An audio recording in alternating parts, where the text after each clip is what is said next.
Hi guys, welcome back to my another video.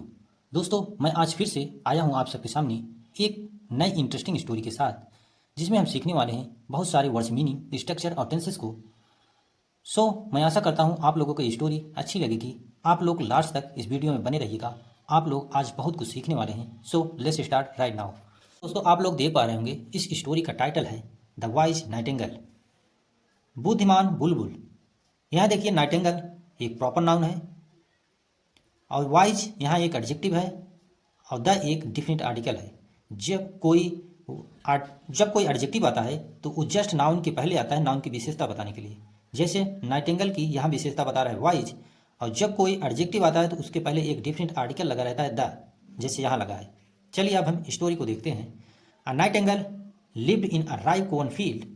She was very worried because it was the time to harvest the crop and her chicks could not fly. Whenever she left home, she told her young ones to see what happened in the field.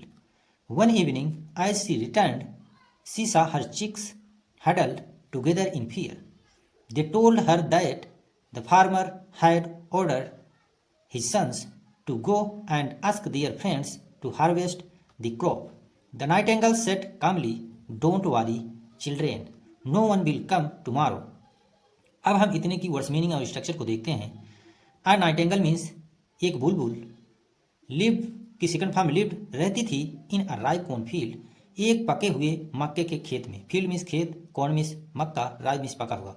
C was very worried because, यहाँ देखिए was की हिंदी होती है था, थी, थे।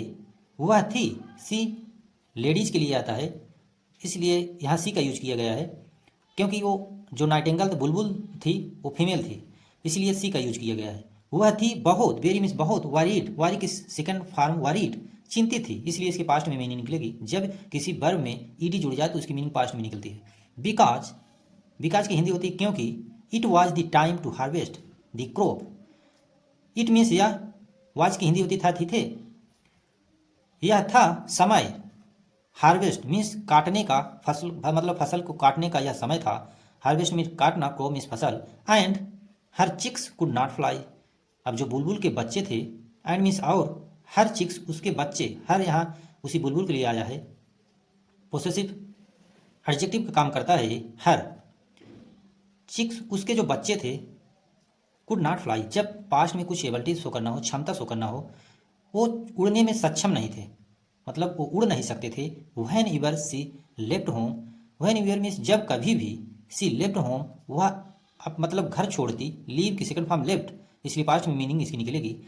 जब वो मतलब कभी घर छोड़ती, she told her young ones, she means वह, टेल की सेकंड फॉर्म टोल्ड, कहती हर यंग वंस, अपने मतलब जो सबसे बड़ा उसमें बच्चा था उससे कहती, टू सी देखने को, what happened in the field, मतलब क्या क्या इस खेत में हुआ, यह देखने के लिए वो अपने बड़े बच्चे से कहती थी।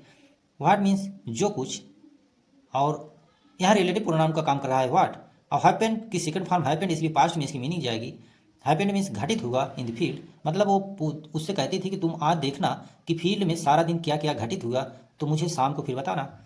देखिए, वन इवनिंग, एक शाम, आज सी रिटर्न, सी सा हर चिक्स, जैसे कि सी मीन्स वह, रिटर्न की सेकंड फॉर्म रिटर्न, इसलिए पास्ट में इसकी मीनिंग जाएगी, वह लौटी। सी सा वह देखी, सी की सेकंड फॉर्म सा, वह देखी हर चिक्स अपने बच्चों को, huddle together in fear, huddle means चिपके हुए थे, मतलब सिकुड़े हुए थे, आप ऐसा कह सकते हैं। हडल की सेकंड फॉर्म हडल मतलब सिकुड़े हुए थे, टुगेदर आपस में, मतलब वो चिपके हुए थे, इन फियर डर से, फियर मीन्स डर। They told her that the farmer had ordered his sons to go, देखिए, दे टोल्ड हर, वो जो बच्चे थे, दे उन्हीं के लिए आया है, टेल की सेकंड फॉर्म टोल्ड, उन्होंने कहा, हर मीन्स उससे, मतलब अपनी माता से, दैट की, द फार्मर हैड जो किसान है, हैड ऑर्डर्ड मतलब वो ऑर्डर दे चुका है। यहाँ देखिए पास्ट परफेक्ट टेंस का यूज किया गया है। पास्ट परफेक्ट टेंस की हेल्पिंग वर्ब होती है हैड, उसके साथ आने वाली मेन वर्ब थर्ड फॉर्म होती है, जैसे ऑर्डर की थर्ड फॉर्म ऑर्डर्ड है। उसने ऑर्डर दे दिया है हिज सन्स अपने बच्चों को, टू गो जाओ, एंड आस्क दियर फ्रेंड्स अपने मित्रों को बुला कर लाओ। दियर यहाँ देखिए पोसेसिव प्रोनाउन का प्रयोग किया गया है, पोसेसिव प्रोनाउन, और सॉरी मैंने यहाँ पोसेसिव एडजेक्टिव बता दिया था, ये पोसेसिव प्रोनाउन का ही काम कर रहा है यहाँ है, मैं भूल के बता दिया। यहाँ देखिए, दियर एक पोसेसिव प्रोनाउन है जो कि काम कर रहा है, मतलब अपने फ्रेंडों को मतलब बुला के लेकर आओ टू हार्वेस्ट दी क्रॉप, मतलब काटने के लिए फसल को। हार्वेस्ट मीन्स काटना होता है फसल को। द नाइटिंगेल सेड कामली, वो जो बुलबुल था, से के सेकंड फॉर्म सेड मीन्स कहा, बहुत आसानी से मतलब शांत पूर्वक कहा। डोंट वारी मतलब चिंता मत करो। डोंट वारी मीन्स होता है चिंता मत करो। चिकन अब चिल्ड्रेन बच्चों। No one will come tomorrow, कोई भी व्यक्ति कल नहीं आएगा। यहाँ देखिए फ्यूचर इंडिफिनिट टेंस का यूज किया गया है। कोई भी कल मतलब कोई भी व्यक्ति कल नहीं आएगा। और हमेशा फ्यूचर इंडिफिनिट टेंस की हेल्पिंग वर्ब होती है विल और शैल। और शैल का मॉडर्न इंग्लिश में बहुत कम यूज होता है। विल का हर एक नाउन के साथ होता है और प्रोनाउन के साथ होता है। जैसे उसके साथ आने वाली वर्ब जो होती है हमेशा फर्स्ट फॉर्म में होती है, जैसे कम यहाँ फर्स्ट फॉर्म है। अब हम आगे देखते हैं। यहाँ देखिए, यहाँ से the next day the chicks were surprise to see that their mother was right. Several days passed. One day the nightingale heard the farmer telling his sons, this is too much, we will not wait and tomorrow we will harvest the crop our selves. When it is our work, we should not leave it on our friends. On hearing this, the nightingale understood that the owner would definitely come to harvest the crop. So she took her chickens and flew away from the field. अब इसकी हम structure और Hindi words meaning देखते हैं और Hindi summary देखते हैं। चलिए देखते हैं। द नेक्स्ट डे, अगले दिन, द चिक्स वर सरप्राइज्ड, जो उसके बच्चे थे नाइटिंगेल के, बुलबुल के जो बच्चे थे, वर सरप्राइज्ड, उन्हें आश्चर्यचकित हो गए वो लोग, टू सी, यह देखकर, दैट कि दियर मदर वॉज राइट, उसकी माता सही थी। मतलब उसकी माता कही थी कि टेंशन मत लो बच्चों, कल कोई नहीं आएगा। वो मतलब उसका कहना सही हुआ, कोई आया नहीं कल। इसीलिए उसके जो बच्चे थे वो आश्चर्यचकित रह गए यह देख कर कि कोई आया नहीं। यहाँ देखिए वर्क का यूज किया गया है और सरप्राइज्ड, यहाँ पर इसी वॉइस का स्ट्रक्चर का यूज किया गया है और हमेशा बहुवचन के साथ वर्क का यूज होता है। अब यहाँ देखिए several days past. Several days means कई दिन, पास के सेकंड फॉर्म पास्ट मीन्स बीत गए।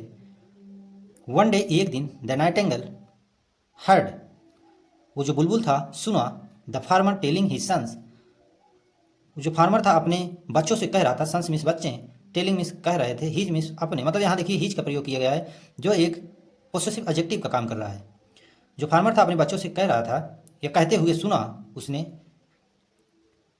जो नाइटिंगेल था बुलबुल था, उस फार्मर को, उस खेत के मालिक को अपने बच्चों से कहते हुए सुना, दिस इज टू मच, यह बहुत ज़्यादा हो गया। This is too much means बहुत ज़्यादा हो गया। We will not wait and tomorrow, अब मतलब हम वेट नहीं करेंगे टुमारो का, कल का। We will harvest the crop our self, हम अपने आप उस फसल को काटेंगे। यहाँ देखिए आवर सेल्फ, सेल्फ का प्रयोग किया गया जो पोसेसिव प्रोनाउन का काम कर रहा है, जो बी के लिए आया है। बी का पोसेसिव प्रोनाउन होता है आवर सेल्फ। यहाँ देखिए बी विल नॉट, यहाँ देखिए विल का फ्यूचर इंडिफिनिट का यूज किया गया। फ्यूचर इंडिफिनिट की हेल्पिंग वर्ब होती है विल और सैड, अक्सर विल ही यूज होता है। और यहाँ देखिए अगेन विल का यूज किया गया है। इन दोनों सेंटेंस में फ्यूचर इंडिफिनिट का यूज किया गया है। When it is our work, जब, व्हेन मीन्स जब, यह हमारा काम है, आवर मीन्स हमारा, यह हमारा काम है, इज मीन्स है, we should not leave it on our friends. We, यहाँ देखिए मॉडल शुड का प्रयोग किया गया जिसका हिंदी होती चाहिए। वी मीन्स हमें नहीं छोड़ना चाहिए, ली मीन्स छोड़ना, नॉट है निगेटिव सेंटेंस है इसलिए नॉट लगा है। हमें नहीं छोड़ना चाहिए यह ऑन आवर फ्रेंड्स, अपने मित्र के ऊपर, मतलब अपने मित्रों को ऊपर इसे नहीं छोड़ना चाहिए। ऑन हियरिंग दिस, यह सुन मतलब सुनते ही, यह सुनते ही, द नाइटिंगेल जो बुलबुल था अंडरस्टूड समझ गया, that the owner would definitely come to harvest the crop, जो ओनर था, जो ओनर उस खेत का मालिक था, वो डेफिनेटली, वो अवश्य ही आएगा, come to harvest the crop, उस फसल को काटने के लिए। सो यहाँ देखिए एक चीज़ देखिए, वुड का प्रयोग किया गया है, विल का प्रयोग क्यों नहीं किया गया है? क्योंकि यहाँ एक एक्सपेक्टेशन, इमेजिनेशन वो कर रहा है बुलबुल कि अब डेफिनेटली वो आएगा कल काटने के लिए खेत को, फसल को, इसलिए यहाँ विल की जगह वुड का प्रयोग किया गया है। क्योंकि यहाँ कुछ न कुछ सेंस मिल रहा है इमेजिनेशन का, इसलिए विल की जगह वुड का प्रयोग किया जाता है। सो इसलिए सी टुक हर चिक्स, उसने अपने बच्चों को ले लिया। हर यहाँ देखिए अगेन यूज किया गया है, पोसेसिव एडजेक्टिव का काम करता है। सी मीन्स हुआ, टेक की सेकंड फॉर्म टुक मीन्स ले ली अपने बच्चों को, and flu away from the field, और उड़कर चली गई, ऐसा कह सकते हैं, फ्रॉम द फील्ड, उस खेत से दूर।